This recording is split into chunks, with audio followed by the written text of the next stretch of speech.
fameux rameaux de pommier par exemple, maladies, parasites qui souvent nous inquiètent au jardin et nous allons le voir, on peut prendre une certaine distance par rapport à ça. Suivez-moi. Voilà notre rameau pris sur cet arbre, un pommier. On remarque les petites pommes là. Pommier, c'est un Elstar greffé sur un porte-greffe faible.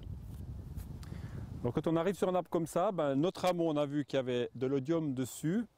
On se rend compte qu'on trouve sur un certain nombre de ces rameaux la même caractéristique, c'est-à-dire des petites feuilles, enfin des feuilles de prolongement qui sont poudrées de blanc et puis un peu recroquevillées. Cette maladie cryptogamite se développe principalement dans le bourgeon terminal des rameaux. Il hiverne ainsi et il infecte ainsi l'arbre.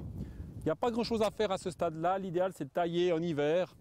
On remarque les bourgeons à l'hiver et on taille à ce moment-là. Et dans le reste de la saison, ça ne vaut pas vraiment la peine de travailler là-dessus. Il existe des variétés résistantes à l'odium.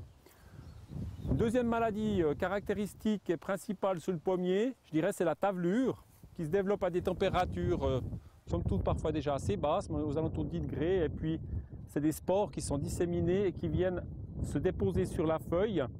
On voit déjà des feuilles qui sont déjà piquetées de jaune. Et puis ensuite, dans un stade plus avancé, elles deviennent un peu brunes pour finir de complètement se recroqueviller. Et ces maladies-là, je dirais, sont surtout la tavelure, ensuite peut atteindre le fruit qui est aussi tout piqueté et bien sûr que la conservation sera plus délicate.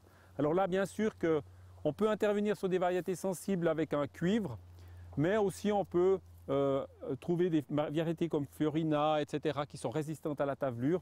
Ça nous évite ainsi de devoir intervenir. On trouve aussi au même instant, au même moment que la tavelure, l'odium, bien sûr, à la croissance des fruits, comme ça, on retrouve facilement la schématobie. On fait des cocons comme ça. Dans ces cocons, vous avez des petites chenilles qui vont ronger les feuilles. Alors en général, ça ne pose pas vraiment préjudice à la plante, bien que suivant les années, il peut y en avoir considérablement. Là, on remarque que j'en ai là, j'en ai un début ici, j'en ai sur des rameaux là, mais c'est tout à fait raisonnable, il n'est pas obligé d'intervenir directement sur la schématobie.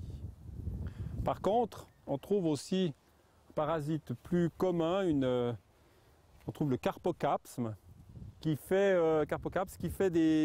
vient pondre sur le fruit ou à proximité du fruit. Et une petite chenille va pénétrer dans le fruit. On remarque une pénétration du fruit. Et ensuite, c'est cette fameuse pomme véreuse que l'on trouve parce que ce carpo va descendre sur le centre de la pomme, dans le centre de la pomme et manger les pépins. Et puis bien sûr qu'il va rejeter ses déjections dans son tunnel de pénétration et ça va faire pourrir le fruit. Il y a deux générations, ça c'est la première génération. Et on trouve des fois associés, alors là il y en a peu, mais il y a Capua qui est une autre petite chenille qui va elle ronger le fruit d'une manière périphérique. Là en général il n'y a pas besoin d'intervenir. Dans un verger familial sur un arbre largement garni, c'est pas trop gênant d'avoir quelques fruits véreux. Bien sûr que pour un producteur, c'est une autre affaire.